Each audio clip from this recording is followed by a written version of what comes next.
June of 2016. I was here for the week before the Brexit vote. And after traveling from London to Sheffield, we ended, I think, in Belfast. So traveling in a northwest direction across this country. It was clear to myself and my friends that after talking to a lot of people that not only was Brexit going to pass, that we were going to have our own Brexit vote with Trump, and Trump was going to win, because it was the same sort of thing we were hearing from people here that we were hearing from people at home, which is that Brexit here and Trump there was the Molotov cocktail that an angry citizenry wanted to throw into a system that had forgotten them, let them down, made life more miserable for them. And there's no way to really, how do you blow up that system? Well, one way is vote for Brexit, or one way is vote for Trump. Even though it's clear to us as we talked to people in the UK that week, people didn't really want to leave Europe. You know, it's, and I don't think people where I live really like Trump that much or share his values.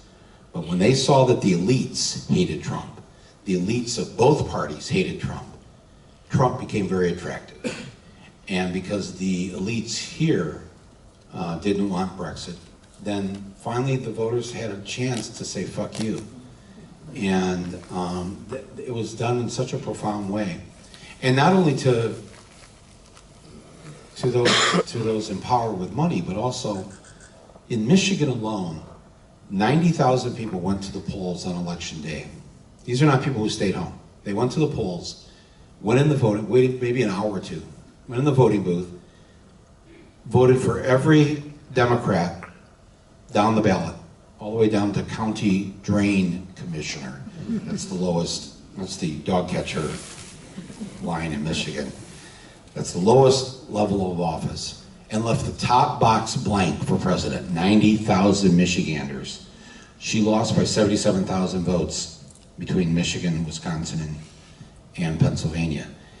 Man, to stand in line for a couple of hours just to say fuck you to the Democratic Party, like that, and nobody planned that. Nobody went online before and, hey everybody, let's go to the polls and just leave the top box blank. That happened organically because people were so fed up. And I think labor in this country had so broken faith over the years with the people, with the working class, with the parties of the people, the Democratic Party, Labor Party, had not only turned their back, but had worked hand in hand with the other side in making life miserable, in taking us to war that we shouldn't be in. It's, you know, just on the list.